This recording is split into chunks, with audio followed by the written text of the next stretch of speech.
Hello everyone, welcome to the channel prepare with अच्छा। देखिए, इस वीडियो में हम चर्चा करेंगे कि प्रीलिम्स के लिए जो इतनी सारी इन्फॉर्मेशन है उसको याद कैसे रख सकते हैं।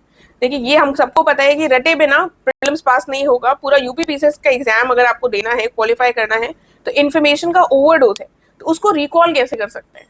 तो बहुत सारे बच्चे मुझसे भी पूछते हैं कि आपने प्रीलिम्स इतने बार कैसे क्वालिफाई कर लिया।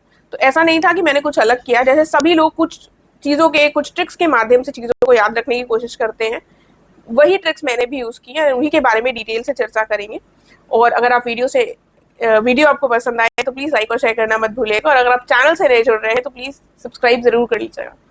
देखिए, आपने ज़रूर ट्रिक्स के बारे में सुना होगा, आपको थोड़ा बहुत आइडिया भी होगा। तो कुछ स्टार्टिंग ईजी वाले से करते हैं। जैसे नॉर्मली हम सब लोग क्या करते हैं, जो इनिशियल वर्ड्स होते हैं उससे बना लेते हैं, ठीक है, जिसको निमोनिक्स बोला जाता है। जैसे फॉर एग्जाम्पल आईटीसी एक कंपनी भी है, और हमें अगर 3 वैल्यूज लर्न करनी है, एथिक्स की बात कर रही हूँ, मेंस और प्रीलिम्स दोनों में ही चीज यूज हो जाएगी।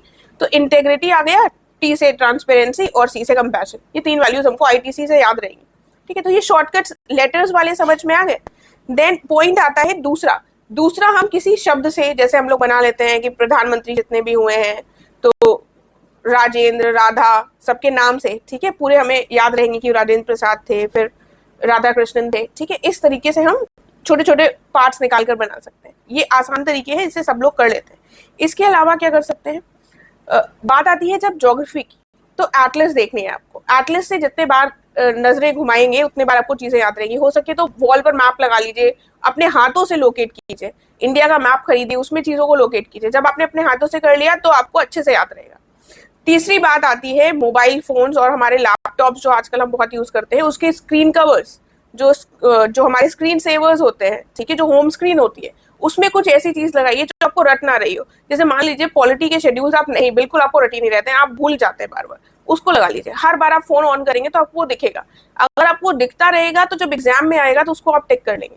ठीक है, तो फोन का भी हम इस तरीके से इस्तेमाल कर सकते हैं, और मैंने भी इसको बहुत किया है। जैसे यूपी के मैप की लोकेशन हो, या फिर फॉर एग्जाम्पल नहीं याद हो रहे थे कि कहाँ पर कौन सा वेटलैंड है, ठीक है, तो उसको स्क्रीन सेवर के रूप में लगा दिया। ठीक है, ये अपना सकते हैं।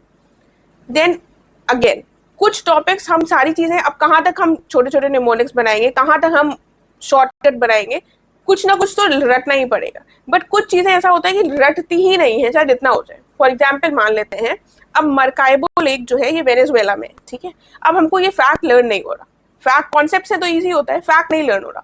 अब हम क्या करें, और हमारा पढ़ने में भी मन नहीं लगता। ऐसी सिचुएशन में हम क्या कर सकते हैं, हम गूगल कर सकते हैं। अब आप गूगल करिए मरकाइबो लेक, उसको थोड़ा सा देख लीजिए, उसकी इमेजेस। जब आप गूगल कर उसकी इमेजेस देख लेंगे ना, तो आप जिंदगी में नहीं भूलेंगे ये कहाँ पर है। ठीक है, ये वेनेजुएला में है, आपको याद रहेगा। तो ये मुझे सबसे इफेक्टिव और सबसे थोड़ा डिफरेंट पॉइंट लगता है, क्योंकि बाकी लोग शॉर्टकट्स और ये सब तो ट्रिक्स अपनाते हैं, लेकिन जब हम बहुत ज्यादा बोर हो जाते हैं और गूगल कर सब चीजों को देखते हैं, तो उसको आपको दोबारा रिवाइज करने की भी जरूरत नहीं है। ठीक है, ये बस ये भी ध्यान रखना, ऐसा ना हो हम फिर मरकाइबो लेक की और इतनी इमेजेस देखने लगे कि हमारा टाइम वेस्ट हो जाए। तो लिमिट करना is very important, but this is a very effective trick, बहुत इफेक्टिव है। अगर आप अपनाएंगे, आपको कोई फैक्ट नहीं लर्न हो रहा है, तो उसको ऐसा कर देखिएगा। उसके बाद एक जो और पॉइंट आता है जो मुझे लगता है बहुत इफेक्टिव है, वो है कि जब आप अगली बार सब्जेक्ट को रिवाइज करें तो कॉपी मत खोलिए, रफ नोटबुक लीजिए।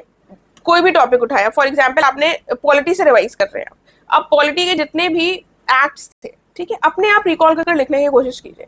लिखिए कि क्या था 1773 के एक्ट में, क्या था 1784 में। देखिए आपको कौन कौन से पॉइंट्स याद आ पा रहे हैं। फिर आपने जब उसको लिख लिया, एक चैप्टर आपका कंप्लीट हो गया, तब आप अपने नोट्स खोलिए और रिकॉल कर देखिए, अच्छा ये वाला पॉइंट नहीं याद था। ये वाला जो तरीका होता है ना रिविजन का, उससे चीजें 100% याद हो जाती है, क्योंकि हमें याद रहता है कि कौन से पार्ट हमें याद है, कौन से पार्ट हम स्किप कर रहे हैं। तो फिर हम देखते भी हैं तो ध्यान से देखते हैं, वरना हमने ऐसे नोटबुक खोली और हम 1773 के देख रहे हैं, आधे लॉस्ट हैं, आधे दिमाग इधर उधर भटक गया। वो जो कॉन्सेंट्रेशन का लेवल है जब हम लिख रहे होंगे रिकॉल करके, वो अलग ही होगा। तो ये रिवीजन का बहुत अच्छा तरीका है, और इससे आप चीजों को याद भी रख पाएंगे।